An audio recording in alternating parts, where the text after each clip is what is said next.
3, 2, Britt, you. Alright, so I'm sure everyone in here is some kind of hoarder, whether you're a girl and you hoard clothes or shoes or whatever you guys hoard.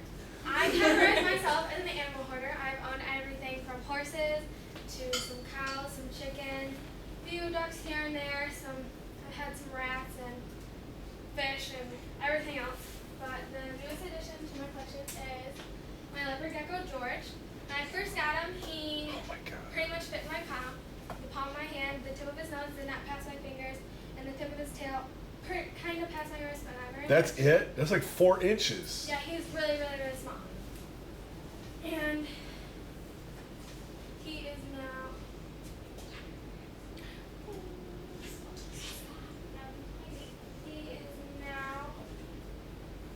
Hey, George. George is my friend. And he's much, much bigger.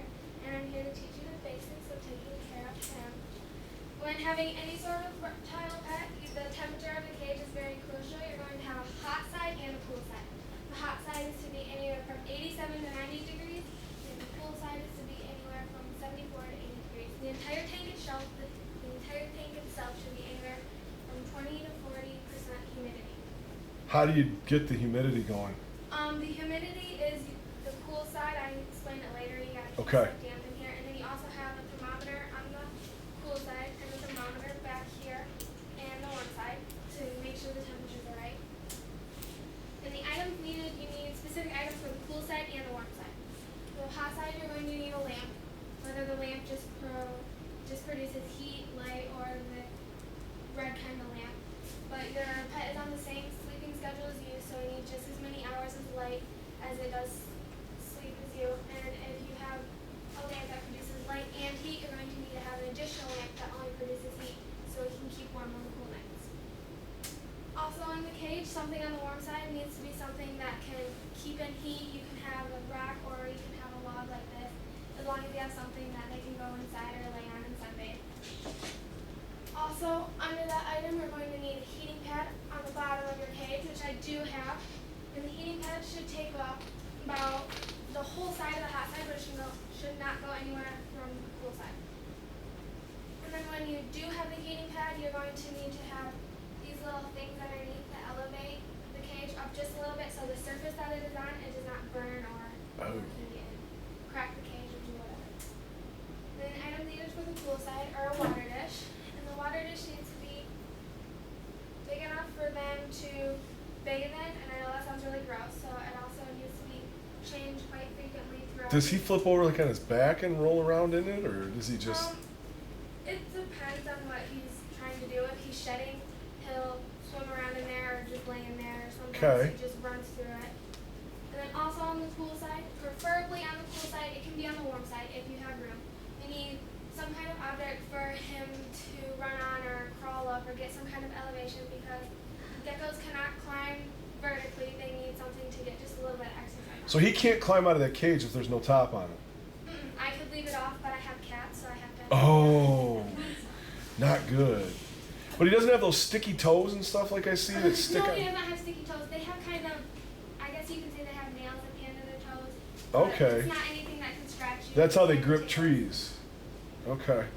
Also on the cool side, you need a jungle-like type area, and that is how you keep the humidity in. I have wood chips, and they absorb water. And I also have moss, and you're going to spray the jungle-like side of the area as much as you change the water is, because the humidity and their... That makes sense. And then the eating Oh. of your gecko is strictly crickets, mealworms, and waxworms. When they're younger, they eat 3 to 5 crickets a day, and you need to cover the crickets in calcium powder or cricket flour. And you need to do that because it strengthens their bones, it gives them energy, and it helps their digestive system. And the mealworms and waxworms are more like treats, but no matter what you're feeding them, you need to make sure. If you look at George, I'm trying to again, but if you look at him on top of his head and in between his eyes, there's this little part right here. And if the food is bigger than in between his eyes, it can cause jaw problems or it can cause digestive problems or anything like that. And I actually called the vet because he was not eating and he hasn't been eating very much. And they asked me if my food was bigger than the space in between his eyes. And it was, so they said that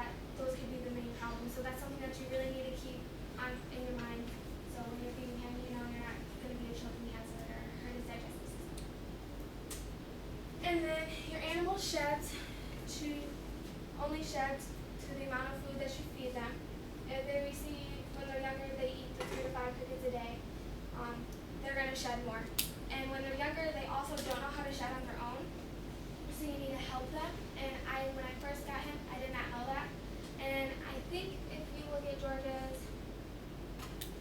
right back foot, he is actually missing 2 of his toes. They're just little stubs. And if you look at this picture right here, you can see the dead skin. If you leave those, the toes will actually all turn into dead and they'll just fall off. No. And you have to make sure you get that off, or they can lose their toes, and that they can either turn into infection, or they can just lose part of their toes. Do they don't grow back?